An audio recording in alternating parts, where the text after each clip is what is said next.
কেমন আছো? আমি ভীষণ ভালো আছি। আর আজকে নিয়ে চলে এলাম একটা ছোট্ট মিনি ব্লগ, যেটা হচ্ছে এই যে দেখতে পাচ্ছ এই জায়গাটা কি কি বলছি আমি বুঝতেই পারছি না নামটা। মানে আমার সুন্দর একটা সিঁড়ি আর অনেক মানে বসার জায়গা রয়েছে আর একদম ফাঁকা মাঠ, অসাধারণ একটা ফাঁকা মাঠ।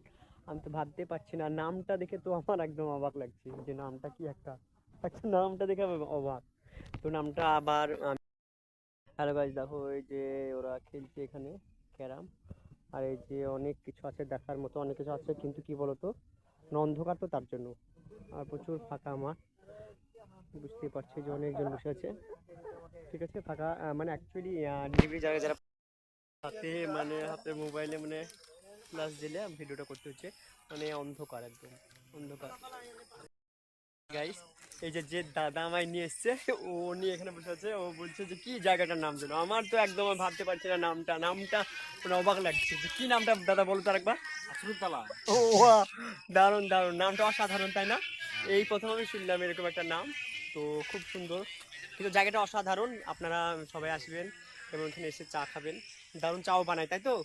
দারুণ চা বানায় এখানে, একদম স্পেশাল চা। এখন আমি খাইনি, কিন্তু আগে বলে দিলাম যে চাটা খুব ভালোই হয়। তো খেয়ে দেখাচ্ছি, হ্যাঁ খেয়ে আবার আসছি। অ্যাকচুয়ালি কি বলতো, আমি আমার দাদার সঙ্গে এসেছি, আর দাদা তো মানে উপরে চা খাবে না, ও তো তাই নিচে খাবে। তো চলো নিচে যাওয়া যাক। আর এখন উপরের মধ্যে আছি, উপরের মধ্যেই দেখতেই পাচ্ছ। আর চলো তাহলে যাওয়া যাক উপরে, উপর থেকে নিচে যাওয়া যাক। হ্যাঁ নিচে চা খাবে দাদা, তো নিচে খাওয়া যাক। নিচে নামতে হবে এখানে, আবার ড্রিঙ্কে নামতে হবে, কি সিস্টেম রয়েছে। কিন্তু না, রাস্তাটা ওইদিকে তো তো ব্যাক সাইডে আসছি, তার জন্য এরকম আর কি। আর খুব সুন্দর, কিন্তু একদম মাঠের মধ্যে বলেই ভালো লাগছে। আমি মাঠ তো প্রচুর পছন্দ করি, তোমরা জানো। আমি তো যখনই ভিডিও দিই মাঠের প্রাকৃতিক সৌন্দর্য, গাছপালা এইসব, পুরো মাঠ, একদম পুরো মাঠের মধ্যে, এটা সাধারণ খাবে। তাই চলে এলাম নিচে। তো নিচে খাওয়া যাক, দাদা যেখানে খাবে সেখানে খেতে হবে। দাদা বলছে লাল চা, তো লাল চাই খাবো।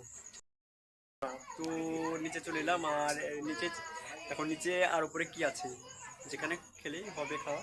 আর চাটা কেমন হচ্ছে সেটা জানাবো। ফাইনালি চাটা অসাধারণ চাটা। আর এই যে দাদার জন্য তো এখানে আসতে হলো, নিচে আসতে হলো চা খেতে। দাদা উপরে চা খায় না, আর তো ফ্যাশন জানে না দাদা। তো দাদারা ভীষণ ভালো, কিন্তু এইসব মানুষই ভালো মনের মানুষ হয়, মানে যারা ফ্যাশন করে না।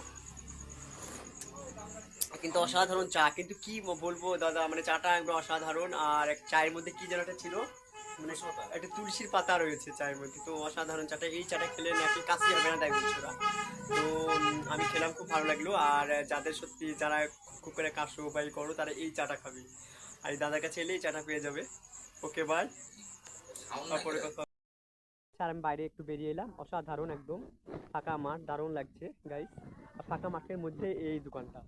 আমি এই ফাঁকা ফাঁকা মাঠগুলো পছন্দ করি, আর ফাঁকা ফাঁকা প্রাকৃতিকগুলো সুন্দর, আমার খুব সুন্দর লাগে প্রাকৃতিক সৌন্দর্য। তো অন্ধকারের মধ্যে সেরকম ভালো কিছু করে দেখানো গেল না, একদিন দিনের বেলা এসে সব কিছু দেখাবো তোমাদের। আর এটার নাম নাকি কফি শপ, সেটা ভালো বোঝা যাচ্ছে না। Okay, okay bye bye, good night. সবাই ভালো থাকো, সুস্থ থাকো এবং সুন্দরভাবে তোমাদের জীবন কাটাও। Bye bye.